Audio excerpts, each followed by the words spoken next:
We now return to Illinois Rising, presented by the Illinois Opportunity Project, the radio show discussing honest truth about Illinois policy and politics. Here's AM 560's Dan Proft.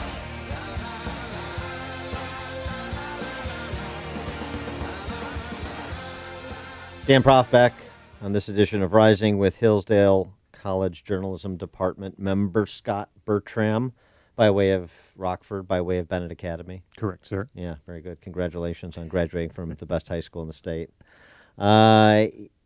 Scott, you're familiar with Illinois, you're familiar with Chicago, you're familiar with Barack Obama. He was the President of the United States. So I heard, yes. Yeah. He liked to make promises like, if you like your doctor, you can keep your doctor. But the promises, unfulfilled, haven't stopped since he left office. He's also promised that the Obama land, that kind of multiplex center, library, golf course thing downtown, not a dime of taxpayer money. And not a dime of taxpayer money was the promise, and you don't understand why. He doesn't need it. The foundation raised $233 million in 2017 alone. But in their infinite wisdom, the Illinois General Assembly allocated a couple $100 million anyway for infrastructure improvements around the putting green and whatnot. Federal government supposedly in for another $130 million. And then in addition to that, they got a very favorable lease with the city of Chicago, 20 acres of land for $1 in perpetuity, which is not market rate. You've done the research. Yeah, you know. I mean, I'm not a real estate professional, but I know that is not market rate. And the interesting thing is he's sort of getting attacked from the left. There's a parks group that has filed a lawsuit that is now moving forward, and a judge recently ruled just this week that they're going to be able to make document requests to get more background on how the site selection was done. There could be some very interesting revelations in that process. For more on this topic, somebody who's been following this quite closely, writing about it over at wirepoints.com, he is Mark Glennon, who actually had an op-ed from WirePoints on the topic picked up by the Wall Street Journal. Mark, thanks for joining us. Appreciate it. Hi, Dan, Scott. So what about the terms of the lease and the financing of Obama land in the city for a state that's got $250 billion in debt, and for a city that's got $30 billion in unfunded liabilities, that's preparing to borrow $10 billion to try and address those unfunded pension liabilities. The argument that's made from proponents is this is going to be a huge revenue generator for the city because of the tourism. Well, does the projected tourism dollars make up the difference? No, not at all. Look, this is a political operation. We were told initially that it was going to be a presidential library. It's not a presidential library. It will not be administered by the National Archives the way other libraries are. It will be run by the Obama Foundation. The Obama Foundation is a political operation. It's out running all kinds of political operations in the rest of the country and around the world. Its purpose is to carry on the agenda of the Obama administration beyond his exit from office. That was expressly stated, actually, in the RFP for the thing. So, in addition, of course, they said it was going to be privately funded. It turns out that there's this financial assistance in a number of ways. One is that transfer of parkland free, essentially, to the foundation.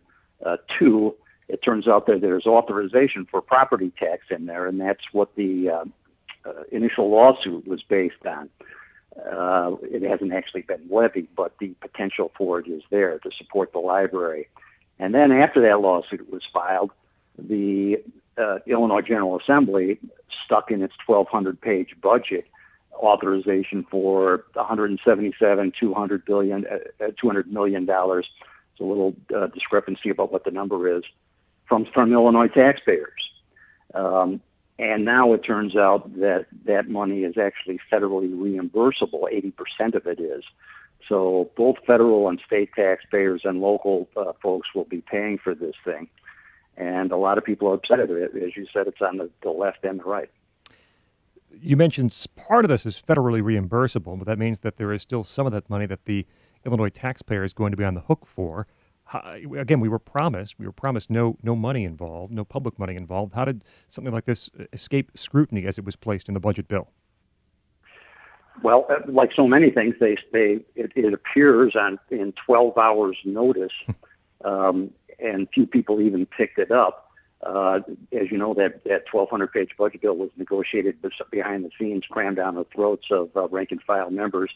A few that did ask about it were told, unfortunately, by Republican Party leadership and caucus, not to worry about it because, well, this is 80% reimbursable by the federal government, so Illinoisans will only be paying 20% of this.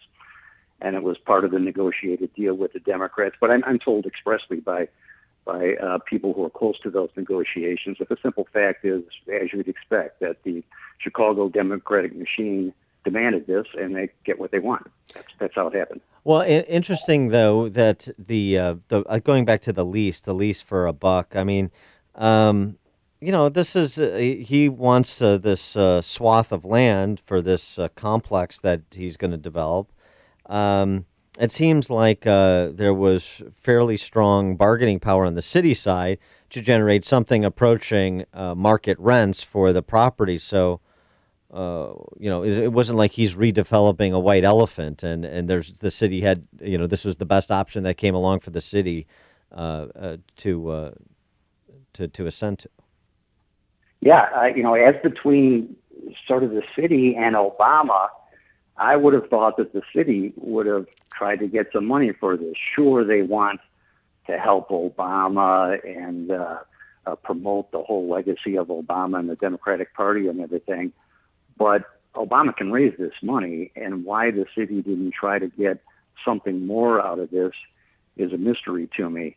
And that part of the lawsuit, and you can find the complaint on the Protect Our Parks homepage, it seems very strong to me. They really trampled on state law in a number of ways to get this parkland transferred for free.